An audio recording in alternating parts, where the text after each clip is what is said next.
Depuis 2006, les assemblées provinciales sont installées en République démocratique du Congo pour notamment contrôler les gouvernements et les entreprises.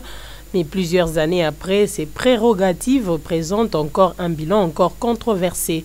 Certains observateurs soulignent également une redondance dans la gestion entre ces institutions et les Sénats. En plus du conflit de compétences qui existerait entre l'Assemblée provinciale et le Sénat, certains observateurs indépendants souhaitent que les députés provinciaux intensifient leur impact sur le plan social.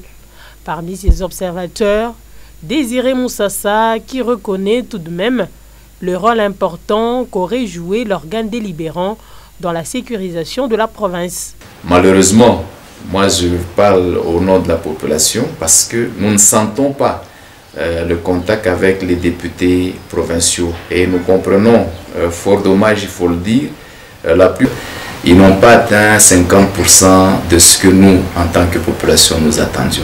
Voilà le petit jugement que je peux donner. Contraste cependant avec l'optimisme qui se lit sur le visage du député Banza Malale, élu de Lubumbashi. Mais en ce qui me concerne, je suis conscient de la mission que mon électeur, c'est-à-dire le souverain primaire, m'avait confié.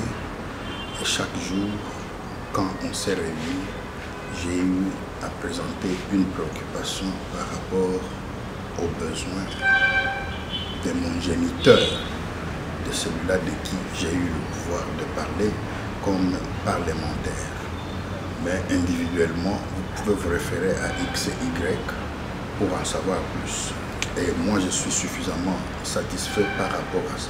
Pour chercher à comprendre les avantages pour une province congolaise d'avoir un organe délibérant, nous avons préféré poser des questions au sein de la science sociologique et politiste.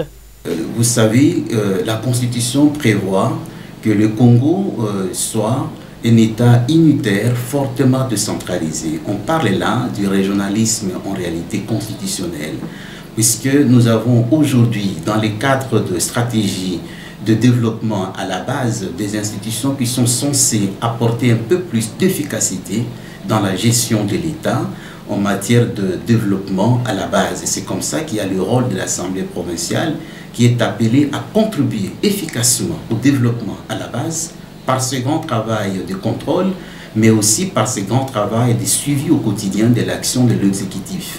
Cependant, ce même sociologue et politiste estime que les assemblées doivent recevoir du gouvernement central des frais de fonctionnement pour assurer leur indépendance. Dans les cas contraires, elles sont à la merci des exécutifs provinciaux.